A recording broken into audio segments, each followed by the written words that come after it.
Are we ready? All right. Yeah. So, hi, I'm Mindy Fullylove. I'm a member of the Board of Trustees of the Faith+Works Unitarian Universalist Congregation of Orange, continuing the tradition of the first Unitarian Universalist Church of Essex. And you see all the changes. A lot of evolution. And we are so delighted to have this special service today. Becky Doggett means the world to us, as does Joe Thomasberger. And so this is a very special day. You all can see in the order of service that we have a lot of things going on. So I'm going to say some opening words.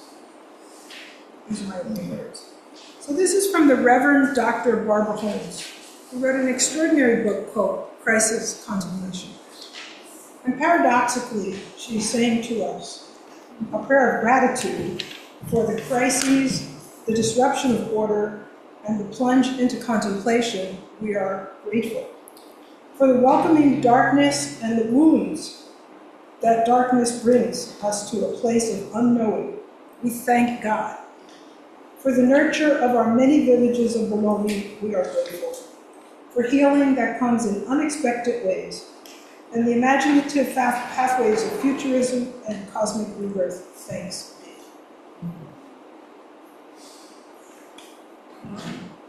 She's a great philosopher of what to do when everything is falling apart. The book is great. The president of our congregation, Darcy Hall, couldn't be with us today because her mother died. And so we just wanted to have a moment of silence just for all of Darcy's family and friends who are mourning this week. Her mother was a great leader of the Unitarian Universalist Church, part of the All Souls congregation, and devoted her life to helping others.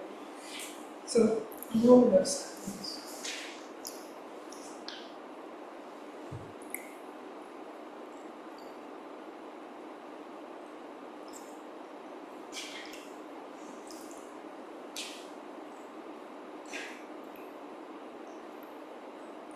Thank you.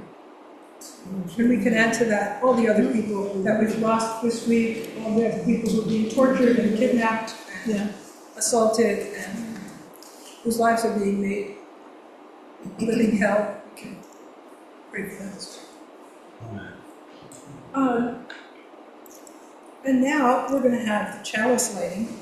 And Holly Bars, who was our first Joe Thomasberger Fellow, and who invented a tradition that goes on to this day, which is our monthly potluck. And Nina Mantle, who was just a Joe Thomasberger Fellow, and who's constantly inventing all kinds of new things, but they haven't had as many years, are going to light the chalice for us today.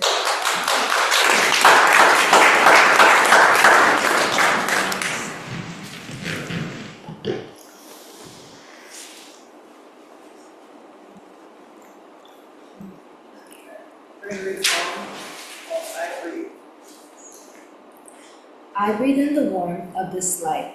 It's glowing, filling the spaces where fear and doubt reside. I breathe out the tension I carry. I release what no longer serves me. I breathe in the strength of our community, a sanctuary of diverse voices and shared purpose. I breathe out the urge to go it alone. I embrace the power of togetherness. I breathe in the courage to speak truth, even when it trembles on my lips. I breathe out the silence that holds me back. I make space for honesty and justice. I breathe in the hope of transformation, knowing we are here to build and to heal. I breathe out despair, trusting that change is born in small acts of love.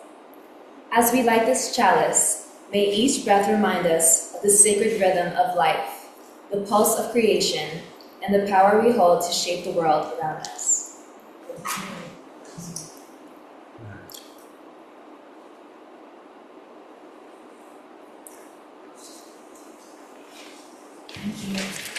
Thank you so much.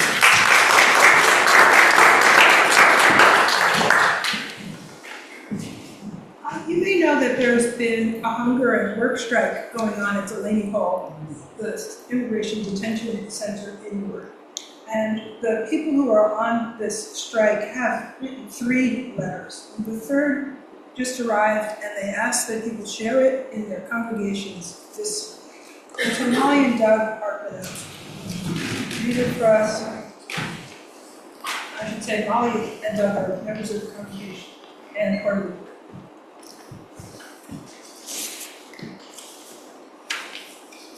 May 26, 2026. Location, Delaney Hall Detention Facility, ICE. Communique. We, the detainees at the Delaney Hall Detention Facility, wish to express our objection to the violation of our rights as immigrant human beings. We, the detainees, are demanding our progressive release based on the fact that our arrests were illegal. Immigrants to this country have the right to await our pending immigration proceedings outside prison. Therefore, we demand to be released on bond or parole so that we may complete our proceedings. Furthermore, we call for greater efficiency in our judicial processes, as well as greater effectiveness and urgency for those who request and sign their voluntary release. We believe it is unjust to keep people who wish to leave of their own free will in custody for up to 3 months. In addition to the unlawful and forced detention of most of us who find ourselves locked up here, there is the inhumane treatment that all detainees in this facility endure on a daily basis. The company in charge, Geo, fails to meet the basic conditions necessary to protect our health and our lives. To their administrative incompetence, we must add the following injustices and irregularities perpetrated by ICE and Geo. Food containing worms or in a state of decay. Unresolved issues, particularly regarding the bathrooms, which are in terrible and inhumane condition.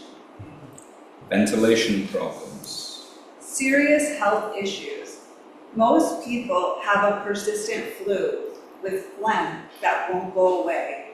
Many have conjunctivitis, urinary tract infections, fever, and coughs. Medical care issues. If you're sick, you have to submit a request that takes 2 weeks to be answered, or you never get a response at all. Nurses refuse to treat you right away. They prescribe Tylenol only for all ailments. The nurse's exact words were, "We are not a pharmacy."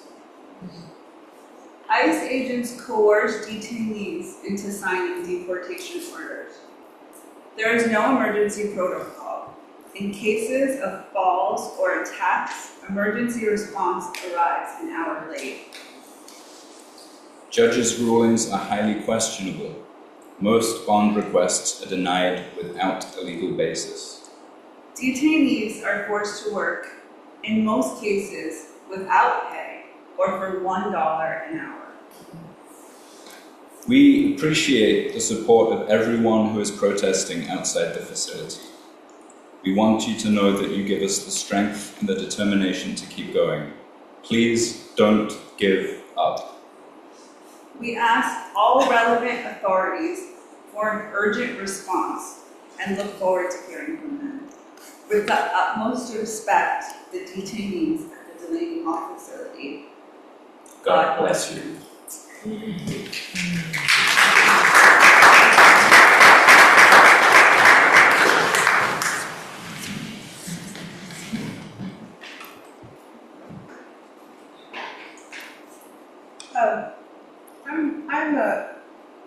I'm going to introduce Becky Doggett. I believe she's a woman who needs some women.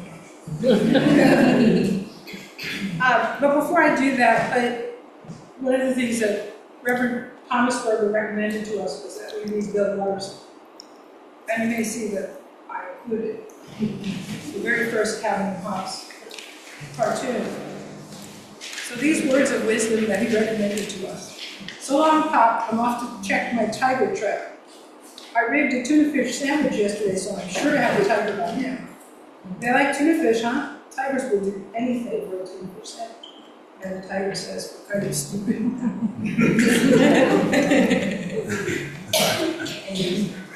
Amy says, right, musical tribute, Amy Betts, so I don't have to introduce Becky Doggett. But I do want to give you all a sign.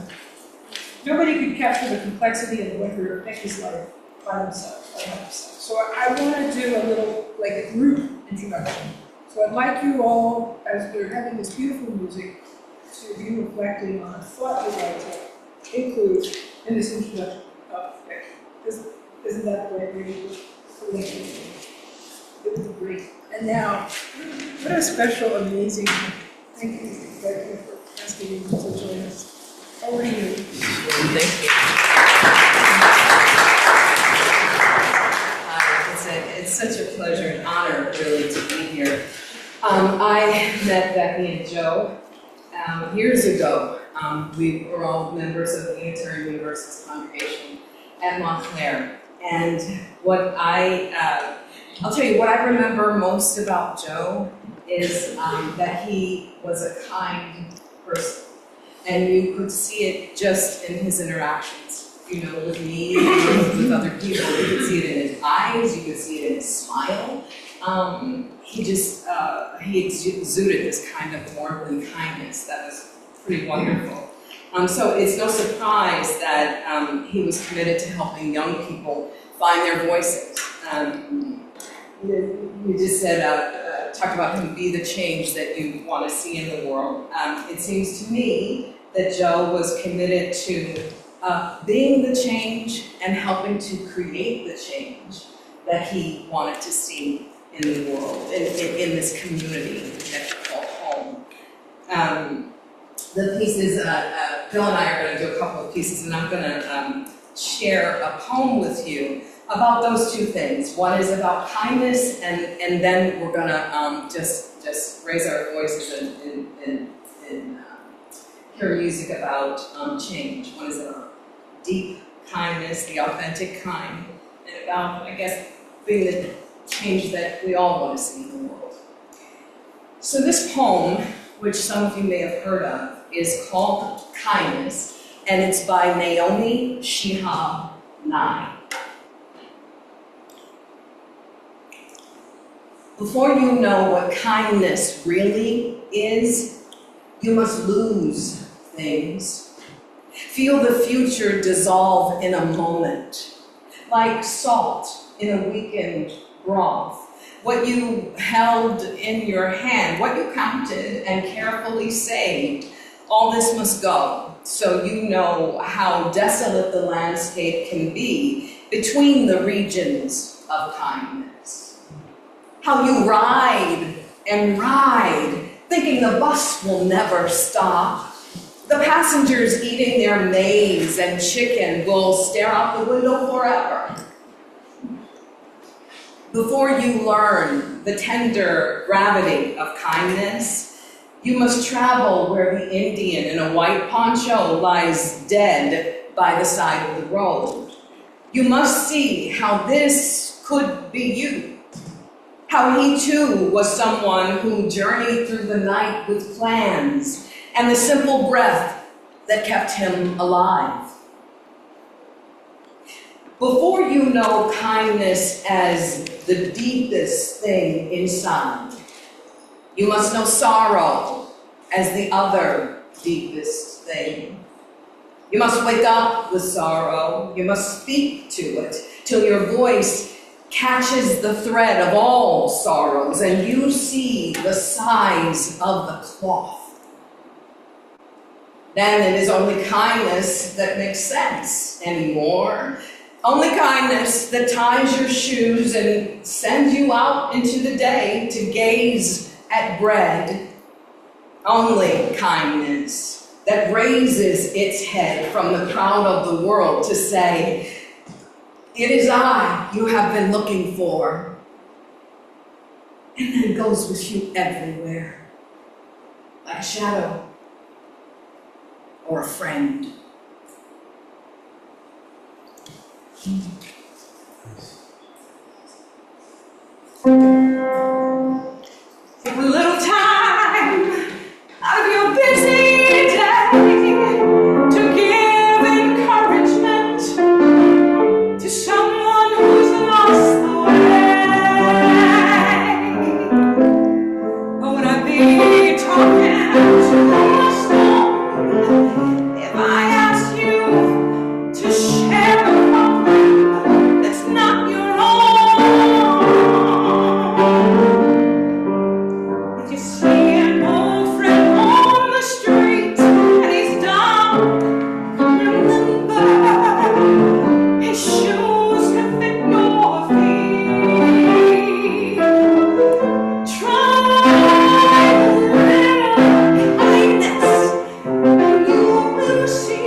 born by the river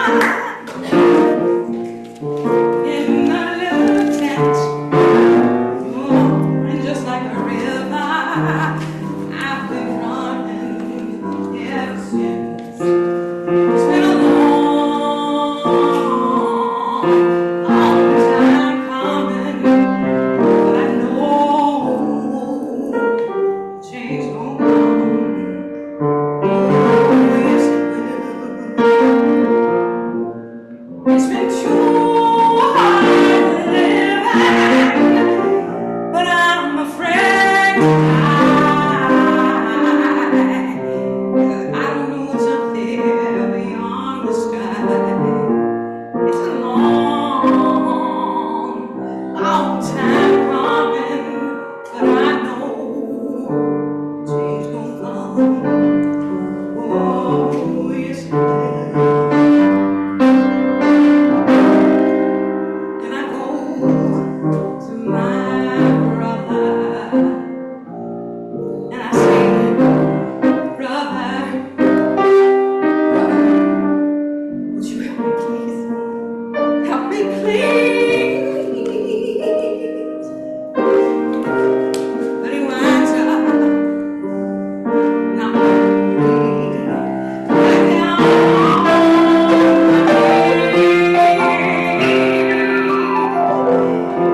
There are times when I thought I wouldn't last long. Now I think I'm able to carry on. It's been a long time coming.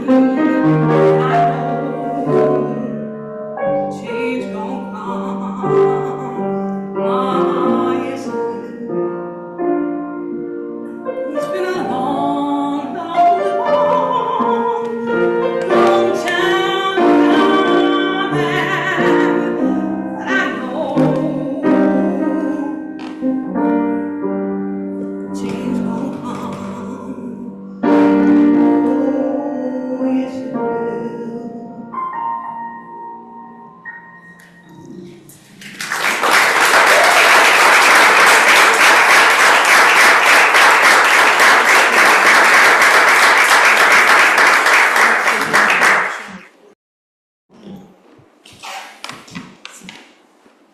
Thank you so much, Amy, and this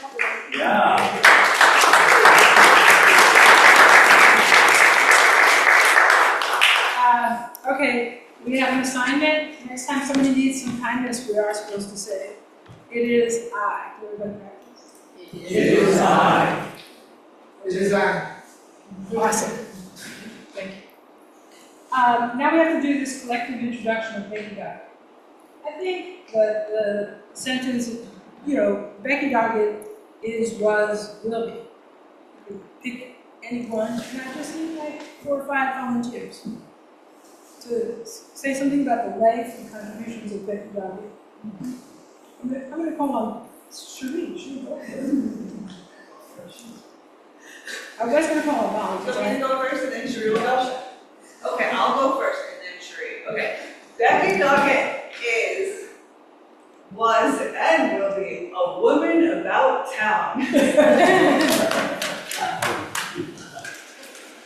Becky Doggett is a beautiful spirit, soul, and inspiration.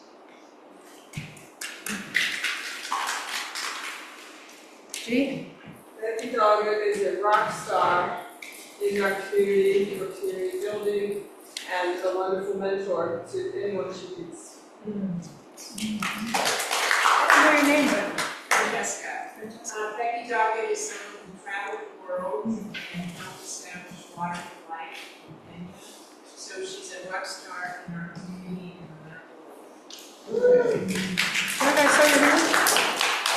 Becky Doggett is someone where when they give you a phone call and suggest something, the answer should always be yes. I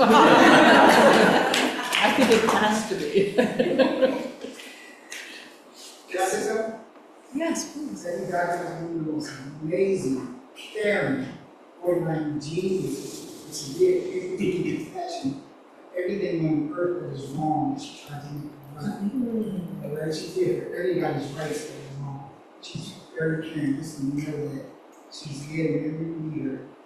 And her strength is the compassion and that she has every door retired. So this is from her session, and who knows? I love you.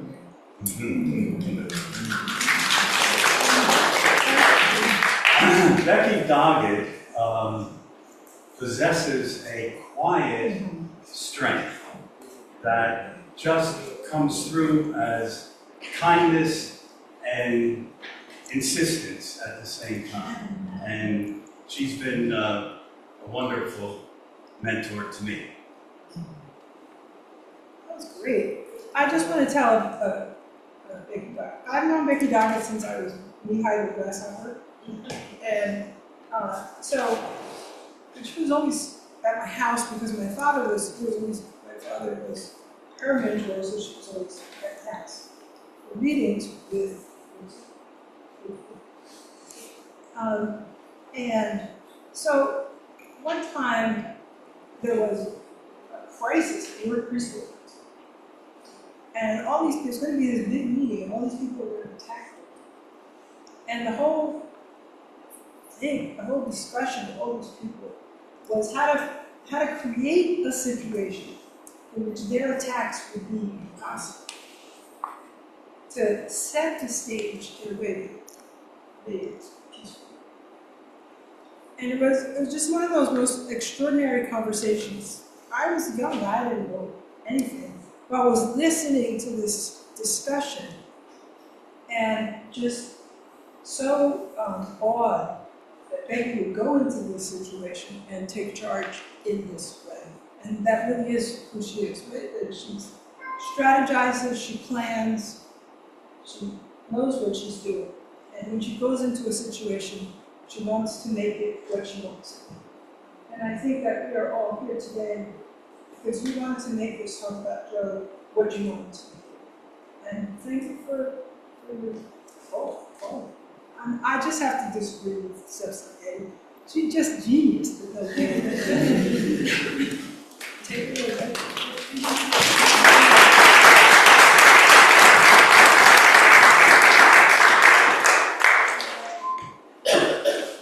Well, that was just too much for me.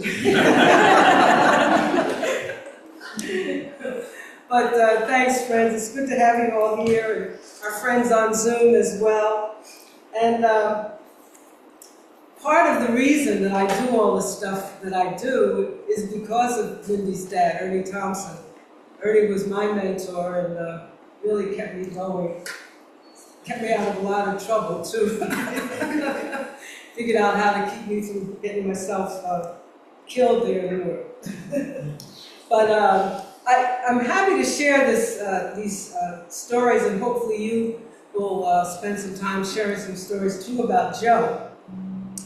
And as I thought about, well, how the heck did I end up wanting to do this? Because, you know, Faith+Works is a service that we have here once a month, and usually it's a lay-led service.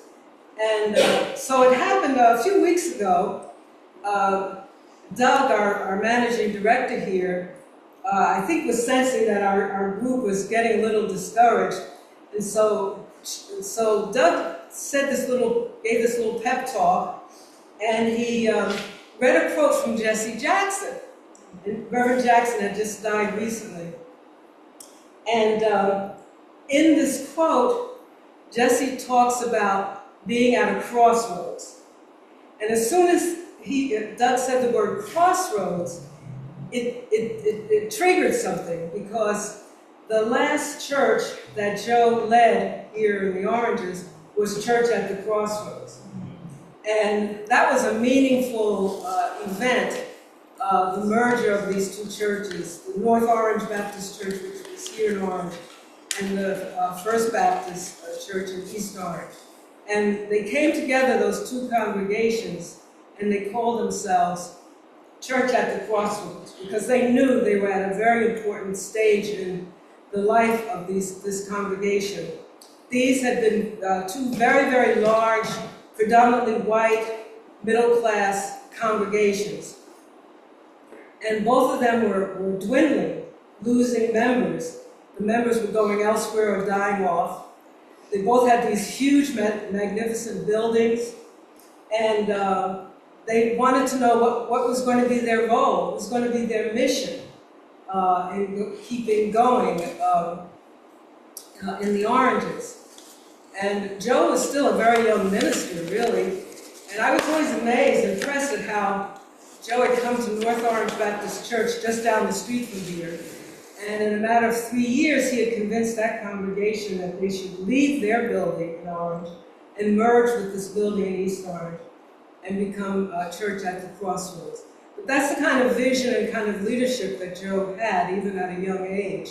And he was able to convince those two congregations to come together. But I thought it would be helpful to give a little background. Most of you may not know, a little background on his history, his life. And Joe was born in April 1930, during the Depression, in a town in western Pennsylvania called Johnstown. And Johnstown, Pennsylvania was a big steel town. There were lots of steel mill towns. This is not that far outside of Pittsburgh. So, you know, that part of Pennsylvania was all steel country, coal mining country. And those big companies relied on the workforce of mostly Eastern European immigrants who would come over to make a better life for themselves. And so these were Eastern European immigrants who worked in those mills, foundries, hot, dangerous, sweaty, dirty. You know, Joe would describe how his family would come home, you know, covered in soot. And even when the women put out the wash, it would be covered in soot by the time at the end of the day because of the steel mills. Bethlehem Steel owned Johnstown. And anybody who was living in Johnstown knew that this was what they were supposed to be there for, to be fodder for keeping the steel mill and making millions and millions of dollars for those companies. And most of you know Johnstown because of the Johnstown flood. And the first Johnstown flood was really the result of these major steel mill and other barons who had a lodge, a vacation lodge up in the mountains of Johnstown. And they had a huge dam that was part of the property that they went up there to enjoy. And they had gotten warnings that the dam was failing and that something needed to be done to shore up that dam because it was not doing the job that it was supposed to do. And of course, pinching pennies and ignoring the implications, those multimillionaires did not put the money in to fix that dam. And after a very, very heavy rainstorm, the dam failed. And all of that water came down the hill, down the mountains, onto the people of Johnstown. And thousands of people were killed as a result of that failure. And those multimillionaires never paid compensation or anything for the death, never really acknowledged that they were responsible for the death of all of those people. So that was the kind of part of the history that Joe knew about and understood and saw that his people were going through. And it was a very close-knit community of people who came to the States and learned English once they got here. In fact, Joe says he didn't start speaking English till he went to kindergarten. His family was from Austria. So when Joe got the chance to go to college, that was a big, big thing. And his whole community was very proud of him for getting this football scholarship and going away to college. At first he was going to be a lawyer, and then somewhere along the way his minister convinced him that he should become a minister, which he did. He decided after he graduated from Juniata College, he went to a college in eastern Pennsylvania called Crozer Theological Seminary. And interestingly, at Crozer, Joe was a freshman, and there was a superstar senior named Martin Luther King Jr. And that was his first meeting of Martin. And they both had the same professor, Dr. Ken Smith, who influenced them greatly. He introduced them to the theologians who talked about justice, who talked about faith and works. That faith without works doesn't really make sense. And so they started to understand that their job as ministers was not only to talk about religion and faith, but it was also to take action and to seek justice. And both of those, Joe as well as Dr. King, over their years, talked frequently about Professor Smith. And, what an influence, they called him Stuffy Smith. The little guy, he was about this, he was even shorter than I am. He was a fascinating man to meet after many years after that I met him. So this was how Joe started out and how he began to kind of get cultivated and focused on, his knowledge of what injustice was like from his own experiences at home, but also what could be the role of a minister in helping to deal with looking at how they dealt with justice. And so one of the first quotes that Joe used was, he says, "The minister is the servant of the servant people. His task is to articulate the nature, purpose, and goal of the church, and to discover those ways and means by which the church may fulfill its mission within specific situations." So this is how Joe came out of the seminary, Crozer Theological Seminary, with this vision of what being a minister should be. So by the time he was 25, he was ordained and went to his first church, which was in New Jersey, in central Jersey, in Hamilton Square Baptist Church, which is outside of Trenton. Still a rural community back then. Many of the people of the congregation were very humble, unassuming people. They really did not want to have anything to do with Trenton and what was happening with civil rights and the issues that were coming up at that time. This was like 1955, so Dr. King had started the Montgomery bus boycott. And so this young minister starts his ministry there at Hamilton Square Baptist Church.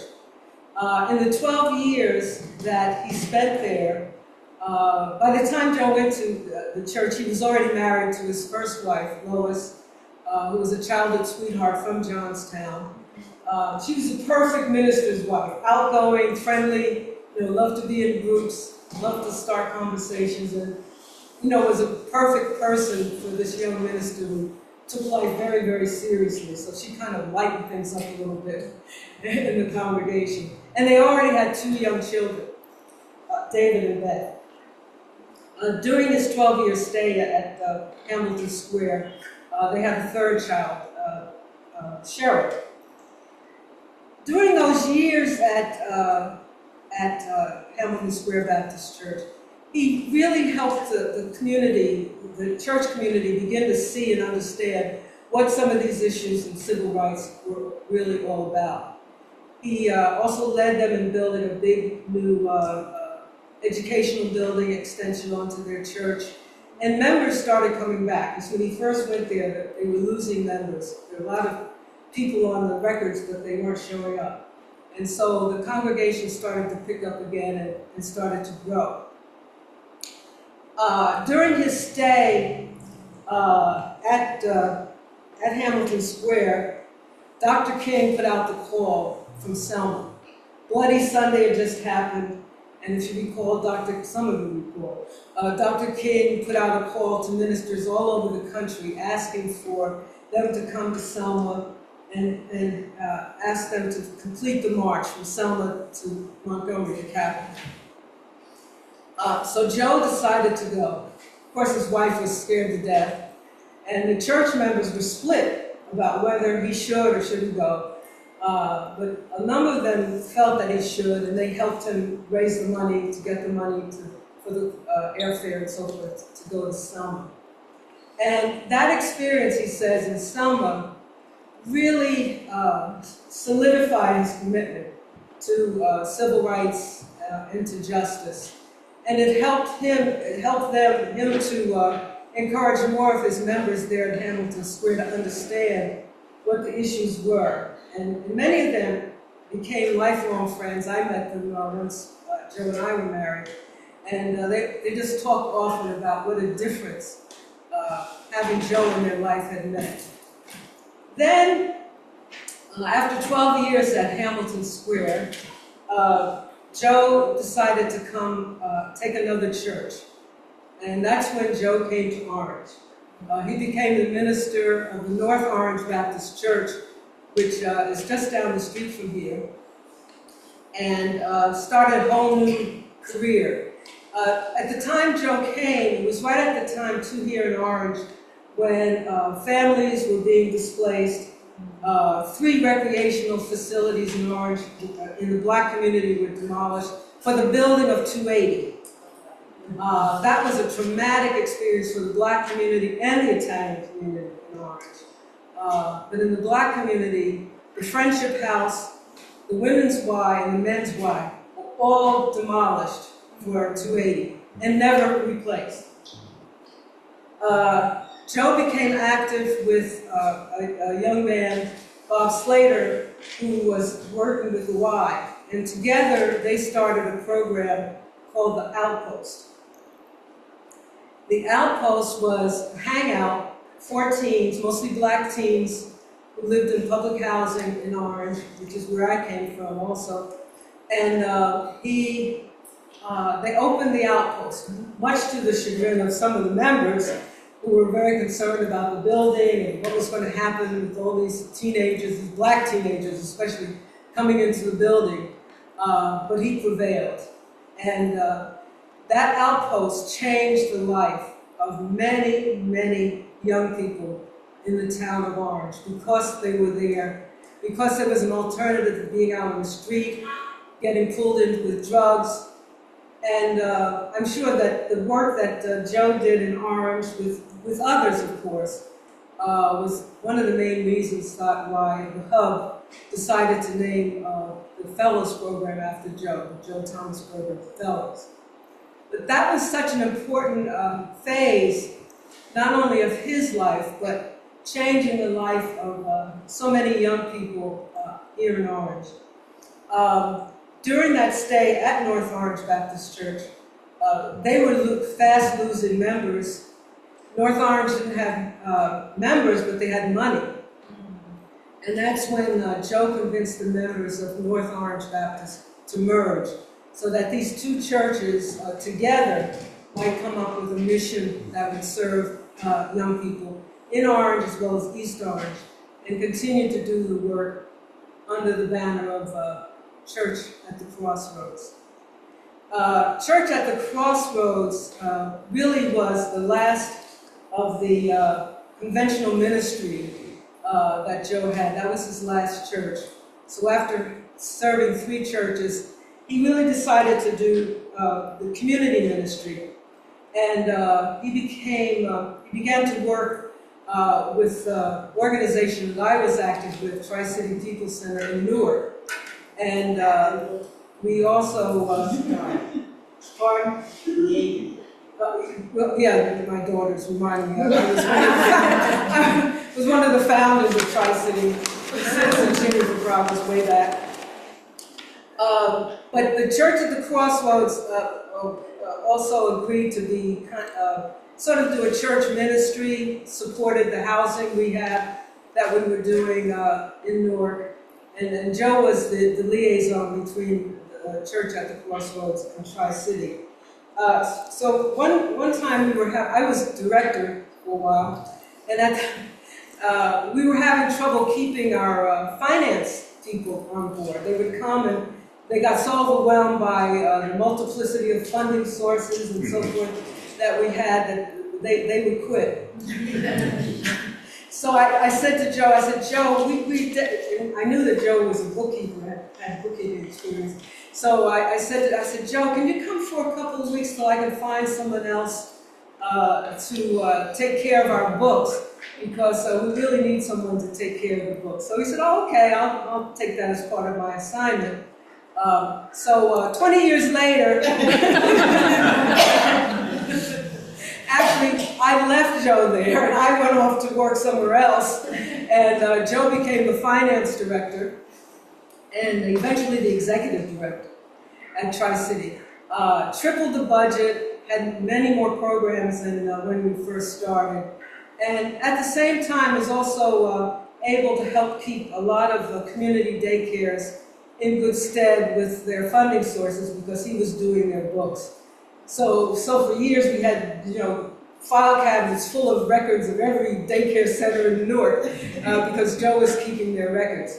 And we also started statewide advocacy for affordable childcare, getting more funds from the state for affordable childcare. So if you recall, when Reagan was president, there was a push for women on welfare to work, but there was no affordable childcare. But in Newark, there were a number of programs, about 30 organizations that had childcare, but they needed more funding. And so our work became advocating and pressing the state to fund these childcare centers so that the women who were being pressed to work at least knew that their children were in decent places and would be able to be in safe educational places to work while they were out to work. It also was a great place for career opportunities for people in Newark because they learned there was an opportunity. Back then, welfare also paid for education still, and so women could go to college and so forth based on their eligibility. So in a relatively short period of time, Joe became a real organizer and advocate for affordable childcare and affordable health care. By then I was working for Newark Public Schools, and the state had voted, actually the court had ruled that the state government had to pay for school construction and also for early childhood education. And Newark would have to come up with like 8,000 slots. There was no space in the public schools for early childhood education. They had no background. And so friends of mine said, well, Becky, we need you in there. You need to talk to your superintendent and tell them they should fund us to be the arm of the Newark Public Schools to run these early childhood programs for them. So after a lot of talking and convincing and so forth, we were able to work out a deal where those centers became the first of what was called the Abbott Supreme Court decision way back then, and they got funded. And one of the funniest episodes happened. I was in a meeting with the superintendent, and the early childhood person from the Newark Board of Ed came in, and she sat down and she says, I just left a meeting with those daycare centers from Newark, and that Mr. Thomasberger gives me a headache. And I said, yeah, I know what you mean. I'm married, so he gives me a headache. But that's what Joe was known for. When Joe got excited, he could bang on the table. And you don't want that big guy with that voice banging on a table. It'll give anybody a headache. But he was an effective negotiator on behalf of those daycare centers. And because of the funding they were now getting from the state, the teachers' pay went up. Some of the teachers' pay doubled because they were now getting wages comparable to public school teachers. So that was a major innovation for those centers in Newark. And Joe continued that work for several years. And it just happened that we both decided to retire, me from Newark Public Schools and Joe from the Early Childhood Coalition, the same year. So in 2000, we both retired. Of course, everyone knew that that wasn't going to be the end end of everything, but it was really a great excitement to work with him. So we were life partners as well as organizing partners, and agitating and doing whatever we could for people in this. Actually, statewide. By the time we finished, we were doing statewide advocacy. And the thing that I often think about Joe was that he met many crossroads. He had to look at where he was going, what he was going to do next, why he was going to do it. And he always seemed to pick the right place and the right way to go in what he did. And he was always able to convince people to go with it, which was really the important part of the work that he had to do.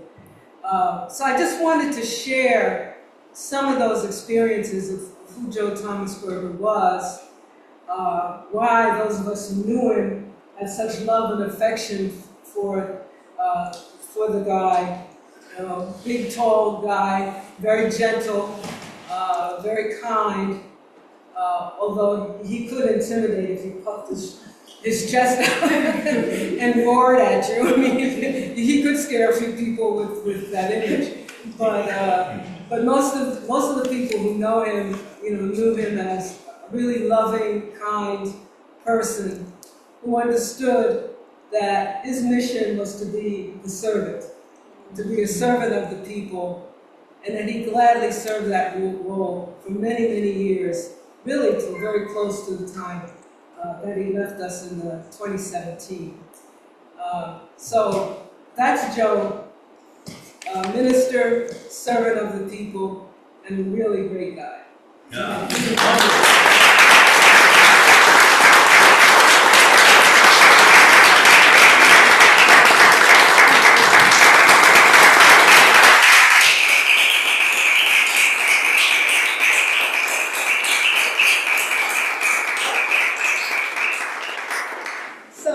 Wanted to give an opportunity. There's many of you sitting here, as well as a few of our friends on Zoom, who I've asked to contribute to this talk about Joe. Because some of you knew Joe before I knew Joe.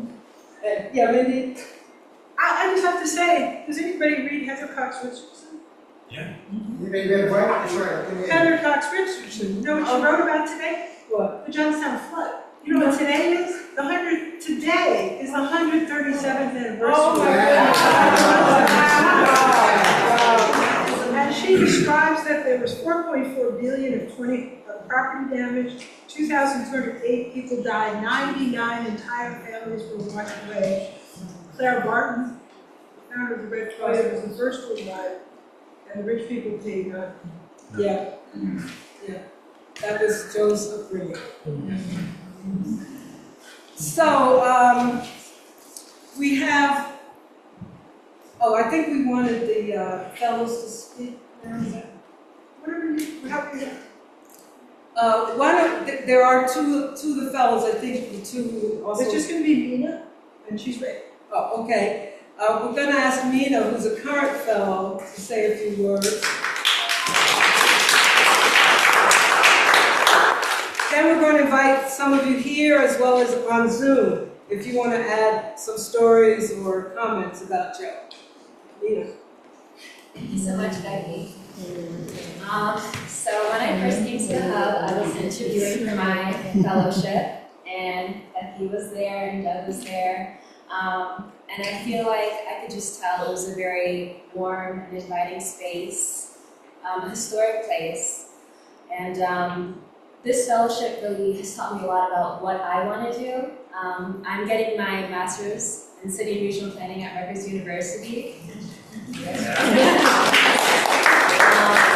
so my concentration is community development and housing. And along with that, working through the hub, I realized my passion for historic preservation along with this. So, so that has also led me to focus on a project on the Orange Memorial Hospital. And so through that, through that, with the guidance of Doug and Molly and other team members at the hub, I've been able to talk with different stakeholders, different people in Orange, the developer, the mayor, and I think this experience has really just pushed me into the right direction, and I have a good idea of what I want to do when I graduate. And the last thing that I want to say is the impact that the hub has really had on me, just like growth and being able to be immersed in community development. And I really appreciate that we are able to acknowledge those who have came before us, and that just connection to our ancestors. And I feel that the work that all of us are doing here is so important, because we're able to acknowledge the past, but one day we are also going to be some of these ancestors. And I appreciate that I'm a part of that, and you guys are all too.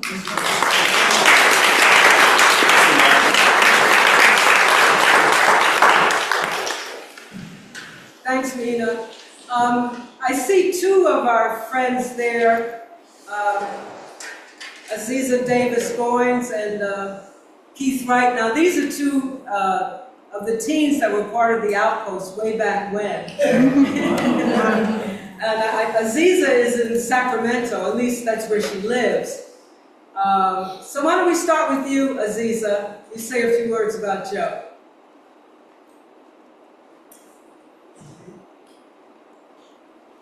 Thanks for this opportunity, Becky, excuse me. I've been out in the garden all day, so my voice is not where it usually is.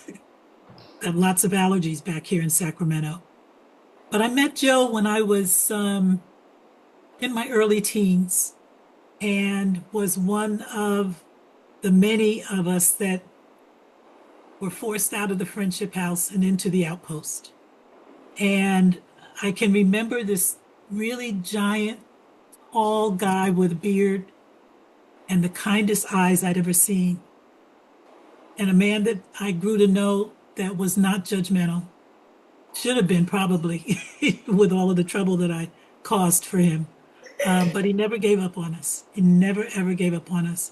Joe's one of the reasons I went to college, because I had not planned to go. I had 3 younger siblings, none of whom are alive now, and I really base a lot of that on the fact that they didn't have the mentoring that I got through Joe and others at the Outpost.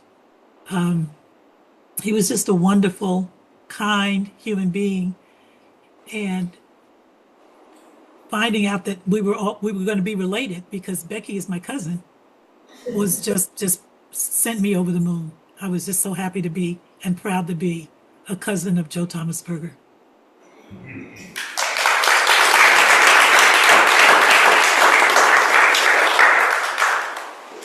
Thanks, Aziza. How about you, Keith? Keith Wright? Hey, folks. Thank you so much for this opportunity. It is a very special opportunity to get to talk about Joe Thomasberger. I was actually one of those, as Aziza, displaced kids from the Friendship House, and we had a great mentor and friend in Jesse Miles and others. And then we got to the Outpost, and we met Joe Thomasberger. But just for the audience, when we talk about growing up during these turbulent times of the 60s, Aziz and I were talking earlier saying this current environment, this too shall pass. But I was one of many kids who actually played on 280. In other words, when they were building it and there was nothing but dirt down there, we would go down one side, run across and go up the other side so we can get to Main Street. All the bridges between Perot Street and South Street now, we understand that the girders underneath them are orange because before the concrete and everything, as kids, yes, as kids, we walked across those girders again to get to the outpost. But the thing about the outpost that was really a safe haven for us was really Joe. Um, a giant of a man, a soft-spoken man, but Joe had what, every day today's coaches like to talk about, presence. He had a way of looking and listening to you. You knew he was there, you knew he was listening, you knew he was paying attention, even though he wasn't saying much.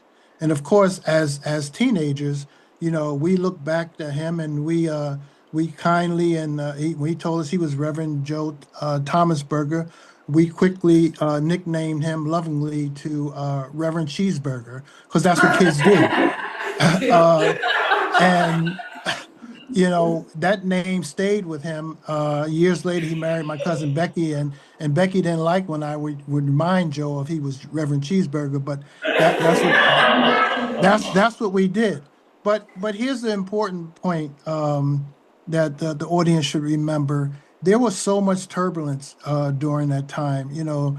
From 65 to 71, when we were maturing as teenagers and kids. The riots in Newark, the assassination, of Malcolm X and Dr. King, the Vietnam War, all this was going on, but yet Joe somehow found a way to make that outpost a safe haven. And what I learned years later was that was really intentional for Joe to do that. And the way I found out was Joe never hit us over the head with religion.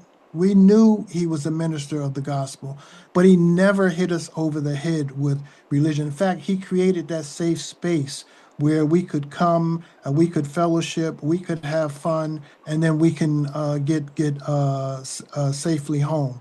And in a way, he was, he was like a North Star for us. Because when we got there to the outpost, that was a place where we felt comfortable and we felt safe. So I was just honored to be able to come under the guidance of Joe and Jesse Miles, and then later when Joe and my cousin Becky married, to still be connected to him for all of those years, and then to find out. When I was ordained as a minister of the gospel, and Joe would tell me about, him being at school with Dr. King, and he told me about Howard Thurman, and he told me about Gardner Taylor, but just such a knowledgeable man, a kind man, and a person. If you were talking to Joe was listening and talking to you. He was not preoccupied with anything else going on. You were the most important thing in front of him. And I think that's what I will miss most or remember most about him, was his absolute presence when he was in the room.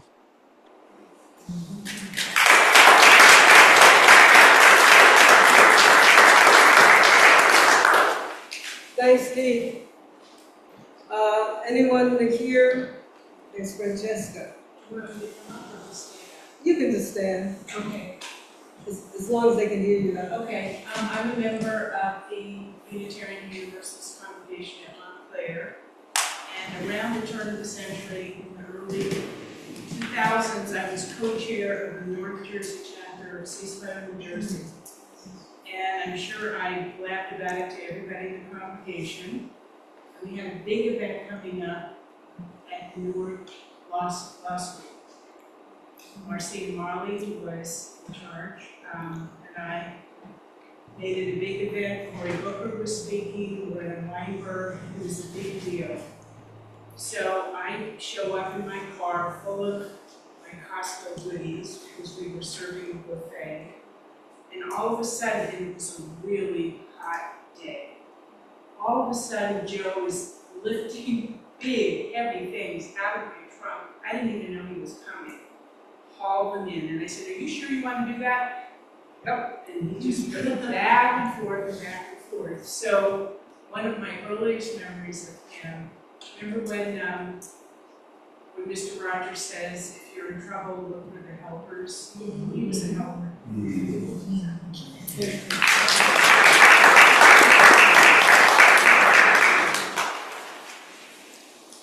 Karen? I am in Orange. I grew up in Orange, graduated from Orange High School, and I went to North Orange Baptist Church. That was my home church. And then Joe came one year because our minister left, and I didn't like him. Because the minister who left was my favorite minister. Who left to be from a Baptist ministry, I could understand it. But it took me a while to get close with Joe, but we connected. And what I remember, and I was I was in high school, so my last 2 years of high school, so I've known Joe pre-Becky kind of thing, you know, and what I remember about Joe is that he ministered to the congregation, but he, just like Becky's been saying, everybody's been saying, he wanted the community to be involved in the church. He wanted the church and the community to be one. And he went out and he did that. And there were people in the church who were totally against that. I went to a white church, and they were totally against that. But he did have a core of people that supported him along the way. And he built coalitions. He worked with Bob Slater, the Outpost, Dick Schoolmaster, some of you may know, the Episcopalian priest in Orange, Langston Miles he worked with, and they all had the same idea, so it's work in the community. And just like Keith said, he didn't pound anybody on the head for religion. He put out there because that was his mission, that's what he understood. And he never changed. When we merged with Crossroads, he did the same thing. And he was inclusive. Before DEI was a term, he wanted people in leadership of color, he wanted faith groups to come together. The first Seder I ever went to was with Joe, because he had relationship with the Jewish community. Joe, before, let's see if I can do it right, GLBTGQ, it was called the gay community. Joe worked hard with the American Baptist Churches Convention, which was the governing body of North Orange Baptist, so that gay people would be seen and recognized and accepted in the church. That was way back when, a long time ago. He left, went to Crossroads, included things, and then he left Crossroads, and I said to Joe, I said, you may leave the ministry formal, but you would never leave the ministry, because my mind was that Joe was all about community. And that's what he did, and he went on, as Becky told you, all that he did afterwards. And then he joined UU, and I said, makes a lot of sense, because all his principles of UU are Joe's principles. Yeah, and he gave me wisdom. If I didn't have him in my life, I don't know where I'd be today in terms of my thinking, my ideas, and as you see, I call him Joe. I never called him Reverend Thomasberger, don't ask me why. Maybe it was Joe, he said to do that. And he was my friend and his.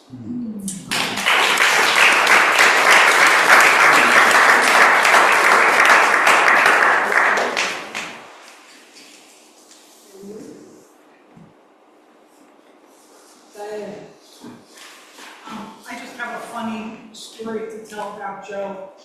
I was working at Hillside School. It's a 3rd to 5th grade school in Montclair. And I asked Joe and Becky to come on Martin Luther King's birthday, or just before it, to talk to students. And we had different classes coming through. Each class would listen to Joe, and he would talk about how he was friends with Martin Luther King. He met him in his dorm, and the first time he met him, Martin Luther King said, come up to my dorm room. And all the teachers that were in the room were like, that's something. And the kids didn't really, weren't so impressed with that, because what the kids were interested in was, he would say that he marched across the bridge and he had a newspaper clipping with him right in the front with Dr. King and marching across the bridge. And the teachers again were, but what the kids liked to hear about the most were the riots, that he was called to be in different riots and different things. And they wanted to know, did any dogs ever bite you?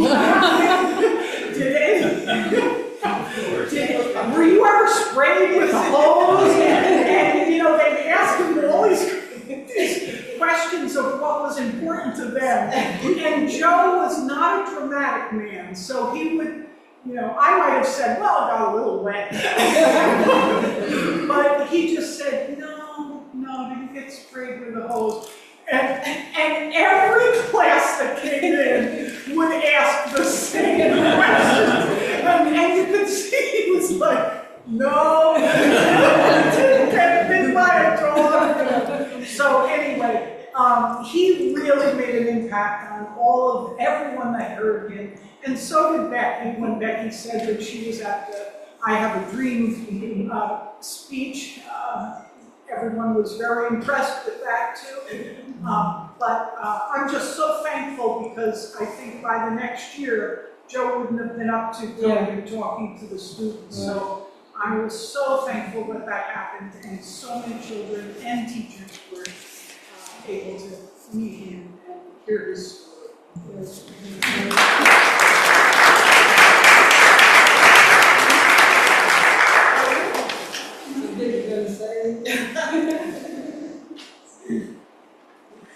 My daughter Vicky. I think everybody's absolutely.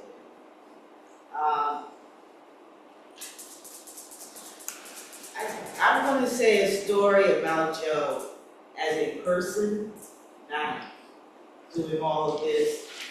But one of the funniest things that I found that I do now is Joe used to break out in song. He would be doing something in the kitchen, and it would scare us because he would bellow. He would, oh! You know why? But he would just break out in song, and I felt like he was just saying, I'm just going to capture my joy moment. You know, in the moment, I'm doing this, and I just feel like singing. I don't care what anybody thinks, blah, blah, blah. I'm not going to overthink it. I'm just going to capture my joy in this moment. And so I find myself doing that. And I say, Joe would say, you know, I'm doing something, I just sing. Who cares what other people think? But capture your joy in the moment. And so that's what I'd like to say that Joe left behind, to encourage everybody. Live in your moment, capture your joy.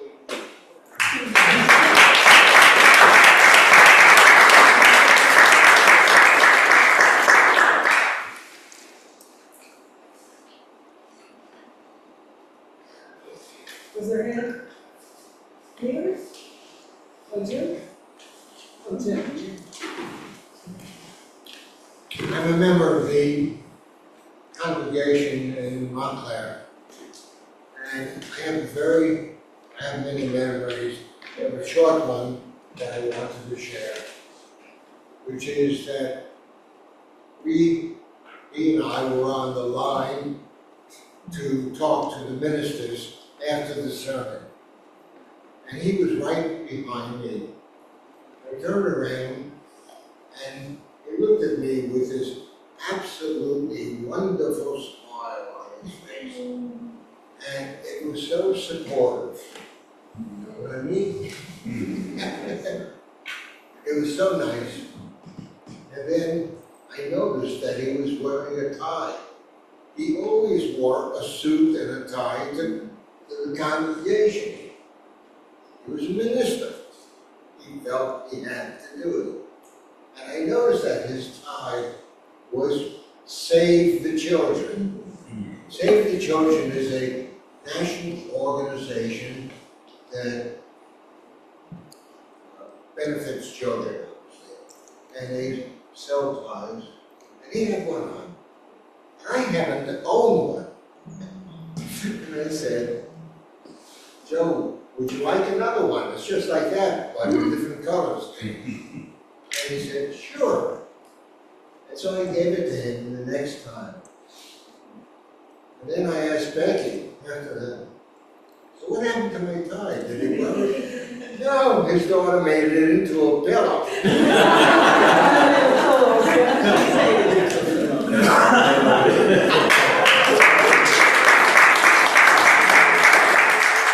Those guys got a lot of good tools. Hey, Gary. Joe, it's hard for me to think about Joe just because he's, in such a short time, became such a good friend, as well as Becky.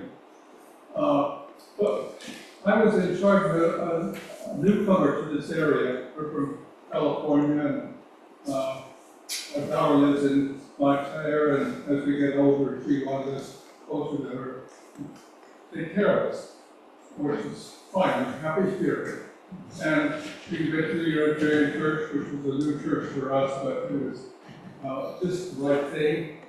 And I took on the job of buildings, kind of caretaker of projects, not the day-to-day stuff. And I noticed that our parking is kind of tight around North Church.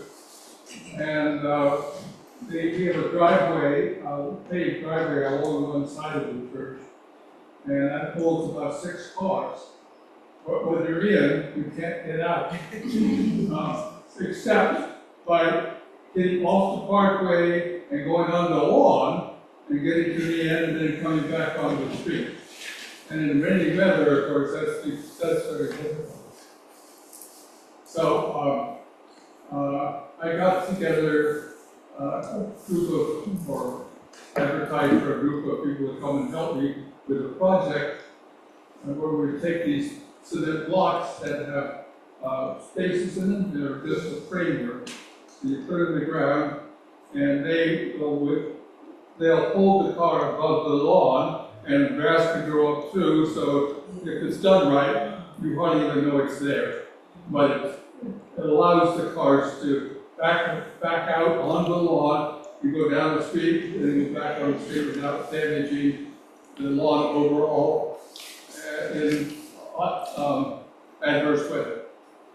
And about a dozen men came out to help me, and we worked like dogs to dig the space and put the bricks in. And Joe shows up among all this group. And I didn't know him very well at that time, but certainly he was welcome. But he wasn't able to do, I think his health was such at that time even that he couldn't really do very much of the kind of physical work. Mostly he helped with, I think, refreshments or something to drink and helping keep the refreshments flowing. The second, we got about 3/4 of this pavement made in the lawn, and everybody then went home, and I said, well, we have more to do, but it's just a little bit, and if you'll come tomorrow, I'll come and we'll finish the job up. Well, the next day, only one person showed up, and it was Joe Thomasberger. And actually it took me about 4 days to do the job, basically by myself, the finishing of. He came every single day with coffee for me, and he sat and watched me and talked to me. And it really encouraged me, and made me feel like it was worthwhile. And suddenly, Joe becomes, I felt, one of my best friends, because he was sincere, and we just chatted while I worked and finally got the job done. But the story continues from there. He was an amateur astronomer, if you didn't know that. It was one of his traits. And he was, I think, rather maybe but anyway, he came to my house one day, knocked on the door, I live in Berlin, the church is in Montclair, so it's not far. I didn't know where he lived, but he came on my house, knocked on the door, said, Gary, I read a lot of astronomy, and I love it, but I don't understand the chemistry. Often it's talking about chemical things, and I don't know very much about chemistry. And I understand you're a chemist. I said, yeah, I'm a chemist. And he said, well, could I come once in a while and just talk to you about the chemistry? And I have these questions, and as I read, I come across these points about chemistry. And could we just talk a little bit about that? I could maybe get a better understanding? Sure, Joe. And so he came maybe, probably a dozen times. And on Saturday or Sunday, I forget, not Sunday, but Saturday, and we would just talk for an hour or two. And I found it very pleasant, very pleasant. And I learned a lot, too, about astronomy, which I'm not a student of. And even a little chemistry just by reviewing it. And anyway, we had it. That was also a very interesting point of contact. And one last part of this story.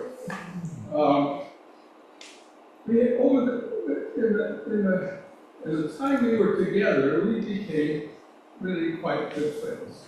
And we talked a lot when we met at church and so on. We would exchange pleasantry and have a little chat, and it was really nice. One day, he says, would you like, there's a park up in upstate New York, Pennsylvania? It's upstate New York, near Pennsylvania. It's a park set up and designed mainly for people interested in astronomy and who do star study. And it's supposed to be one of the darkest places in the United States, with all our big cities, and you get a lot of human life that obscures so many features in the heavens. And I can testify to that because I've been to Australia and Southern California, and the Boy Scouts sleep out under the stars, and it's very different here. It's basically pretty hard to see stars. It's not impossible. Some nights are better than others, of course. But it's, so he says, I've been thinking about going up to that park. Would you have any interest in coming along with us? And I said, oh, I said, God, that sounds really exciting. Yes. So Irene and I, my wife, and Becky, and Joe, and Gary, got in the car one night by arrangement, and we went up to this park. 4-hour drive. And we had a hotel where we were going to stay, and it's going to be a little retreat for us all. And we get up there. Now here's a man who's pretty serious about astronomy. I mean, he's not. We've all seen stars, and you've looked at it probably and gotten a little excited. But this guy, he was studying. So I thought he knew about everything there was about stars. He probably did, but he made one big mistake. He didn't check to see what the atmosphere or the star situation was going to be on the night we were there to see the stars. And it was very difficult to see the stars, any star. Why? Because it was a night when they had a special display, heavenly display of the moon. Now the moon can be pretty bright. There are some nights when it's particularly a little closer to the earth, and it seems to shine brighter because it's just closer. And it gets so bright that it obscures the rest of the sky with light, worse than you get from New York City even. So we had a hard time seeing any stars, much less the display of the stars that particular night. And we slept a little better, I did anyway, lying down on the benches in the park because no one else was there. Except us, the four of us.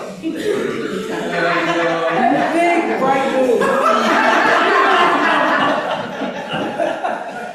So, but we laughed, we talked, we laughed at ourselves, and we went to dinner together, and I don't know, it's hard to explain, we just had a great night together. And it's one of the highlights of my life even, I remember that night so well, it was just fabulous. And it was Joe and Becky. When you're around Becky, you don't want to forget her because she has a lot to offer in terms of the camaraderie and the fun being together kind of thing. I think you've all experienced that at one time or another.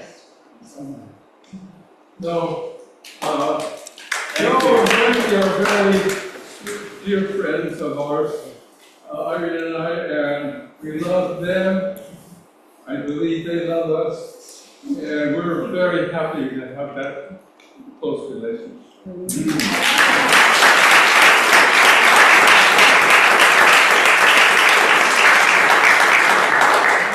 Every time I see a big full moon like the moon is today, I think about that trip. Well, friends, I think unless someone has a burning desire, we'll come to a close on our comments. We can continue with more refreshments. And thanks to all of you for sharing. But there were some stories that precede my time with Joe. It's good to hear about those as well.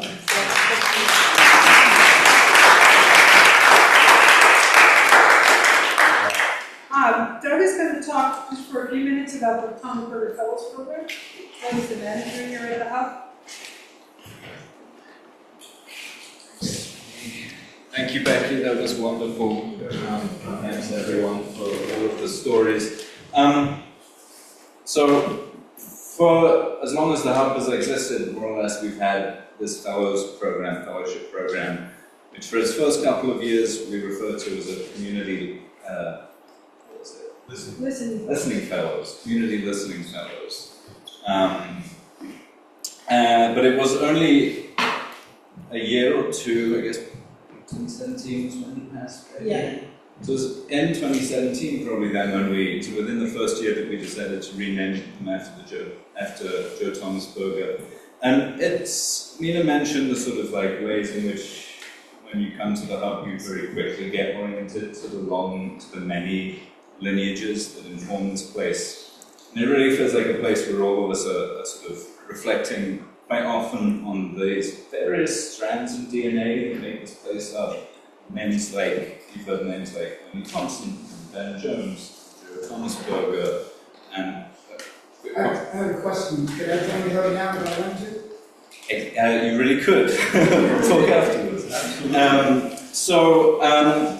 The sense, I just wanted to share that what I'm left feeling after hearing everyone talk today is the ways in which I was never a Hub Fellow, but sort of know all of the folks who were and was often working alongside the Hub Fellows in different capacities.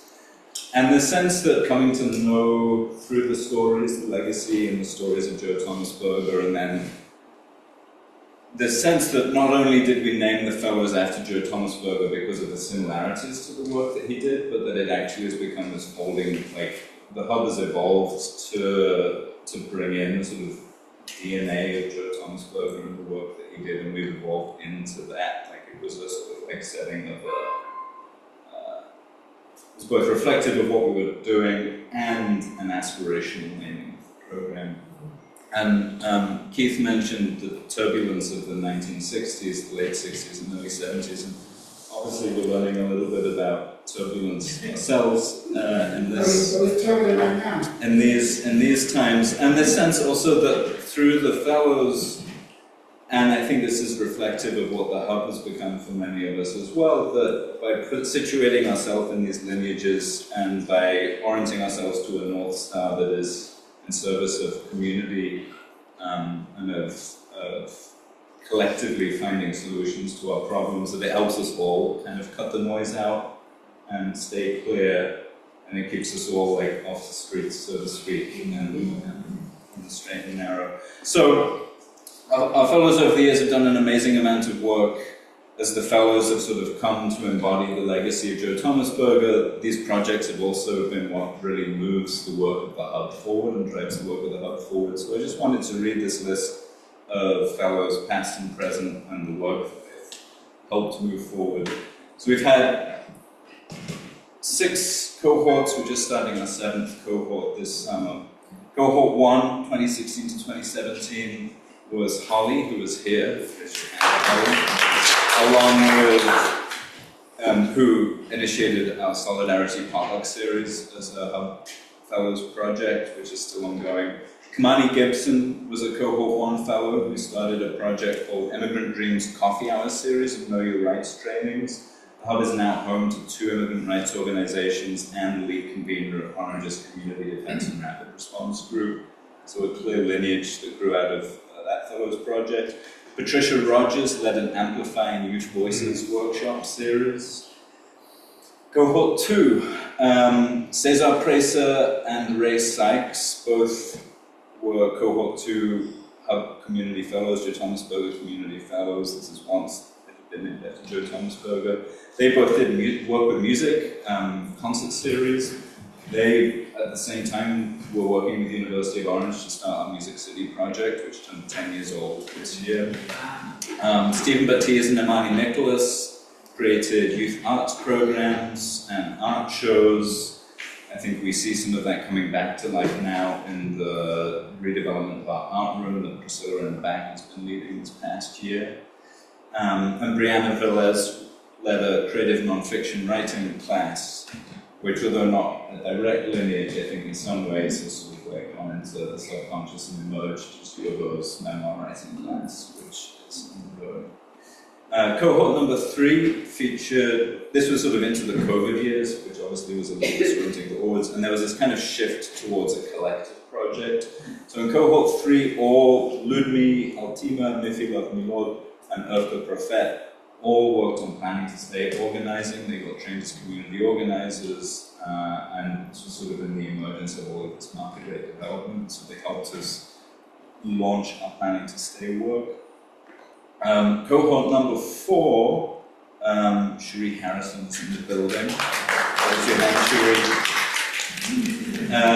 But that featured Anna Maria Toporek, who was going to be here today, but sends her regards. I'm sorry that she can't make it. Christopher Barton, Cherie Harrison, Cami Harris, Willis, Howard Hayes, and David Fleitas Nguyen, who worked on a number of different projects, but in particular did a lot of canvassing around redevelopment, and put together this beautiful hour-and-a-half-long film called Stories and Dreams, which featured interviews with both long-time and new residents of Orange. Cohort number 5, I should also mention Cherie's here, but Cherie worked, was it a part of your fellowship that got work? Was that kind of fellowship was COVID, because of COVID. Was the COVID? Oh yeah, so Cherie's was putting together these community cares COVID booklets and then working on a Orange You Vaccinated campaign. That pops up in a little bit. I won't spoil that yet, but that has a continuity here too.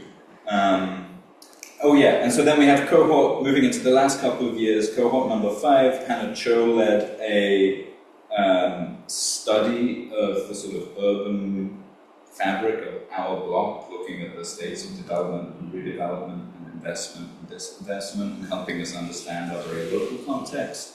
Levon Boykins, who is here, if you want to raise your hand, Levon.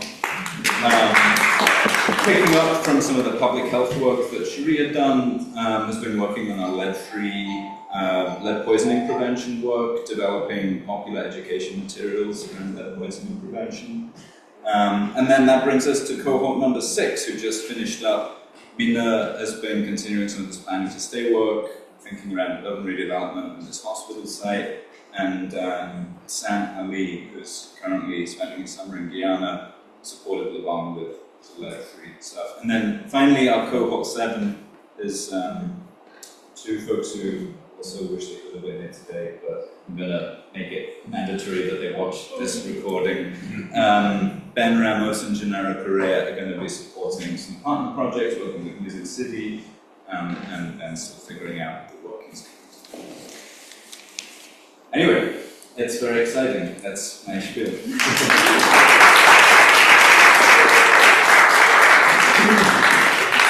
So you all have been sitting here a long time listening to a lot, so I am not going to keep you much longer. But the reason I am standing here is to tell you, you've heard some incredible stories about Becky, about the Hub, about Joe Thomasberger, and none of that could happen if it were not for the support of people like you, people in our audience. So we are asking you to consider giving to the Hub. It's a really very important project, and one of the things that just sticks in my mind is when the program started, and when we started with the fellowships. The model that we were following was asset-based community development, and at that time we started the listening program, and from there. The potlucks developed, the potluck dinners developed. And the effort was to really listen to what is going on in the community, to find out what people are talking about and what they need. And we continue to do that. Okay. But this building is very fragile, as you can tell. If you look up here, that ceiling fell down. Fortunately, no one was sitting there last year, and we had the dormers redone, and that project alone was $32,000. Our stained glass window, we have a Tiffany window. It's a registered Tiffany window. It's beautiful. Little rambunctious activity in the parish hall, and the glass broke. Some of the glass broke. We had that repaired, and we had a new screen put over the front of it, a new glass screen. That was $10,000. And those are just a couple of examples of the costs of a building that's 130 years old. So we're asking you to consider contributing. And if you look on the back of the program, there's a second page. There are pledge numbers that you could sign up for. If you're interested in making a donation, you can make a cash donation and send that to us by check, preferably. Or you can donate online. And all of that information is right there. Yes, we're going to pass the basket around. But for the immediate concern, we're going to pass the basket around, and you can contribute as much as you might be able to. And you guys pass it around. Let's say one more thing. Yes, sir. This I thought was the most special thing about Joe. His presence and kindness was unconditional. Period. Yes. He had unconditional love no matter what. Thank you. No matter how it came, where it came, and where it came, it was unconditional. That's what was special about Joe. Great. Thank you. Thank you. Another one on this side. But I have ordered some emergency. Yeah, if you could pass it behind you. While the collection is going on, Amy Babson had said she would leave all of us in song. And it seems like a perfect way to segue back to more patties.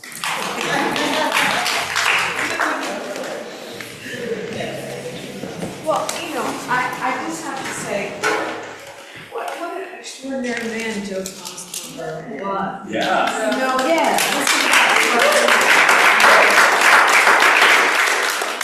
Honor him, but of course you are, but I mean, wow, what a good guy. So I'll tell you when to come in. We all know this song.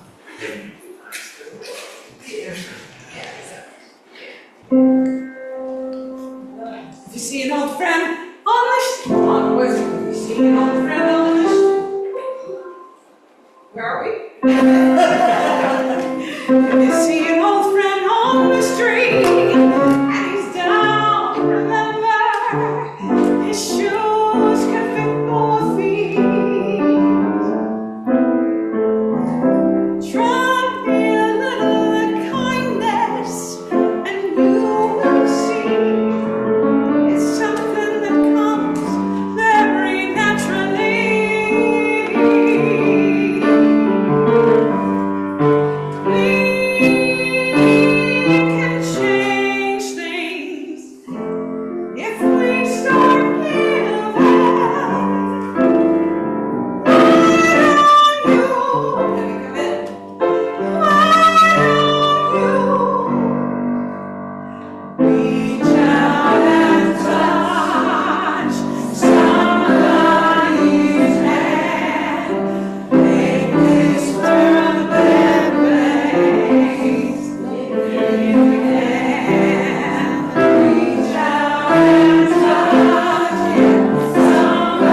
Thomasberger. Food. John, let's put some more refreshments. Come on, people.